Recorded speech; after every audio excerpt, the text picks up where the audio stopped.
Dr. Dosanjh, if you could have three things happen, which would be the first, what would be your three top priorities with this government?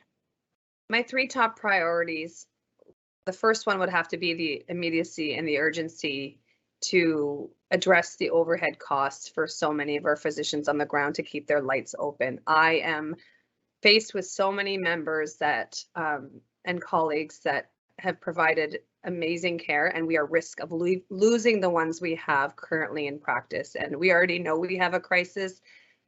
That might just be the demise of primary care fully.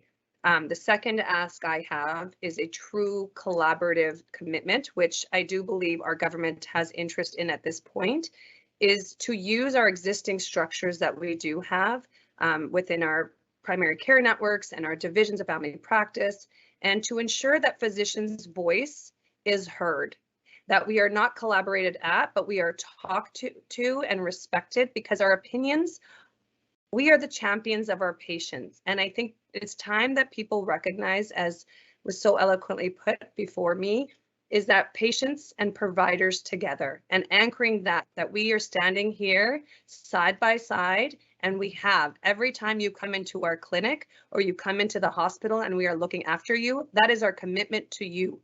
So trust us with that decision making as we are in the collaborative space. Dr. Greggain. So I'll speak to these three things. And again, I realize money doesn't buy you happiness or love, Daphne. And so money isn't the end all be all, but I would ask for a commitment to three principles. And the first one is equity. And the first one is creating some space for family physicians in longitudinal practice to be at least on par with our other colleagues who are doing similar type things. And so that's a value proposition more than anything else. The second one is really breaking down barriers. And I realize that's a complicated statement because, again, there's a multitude of barriers in hierarchical organizations about how things are supposed to go. And so when we sit together, as the three of us just have for the last hour, unbelievable opportunity for innovation and creativity. And the first one and the last one is really a commitment to humility.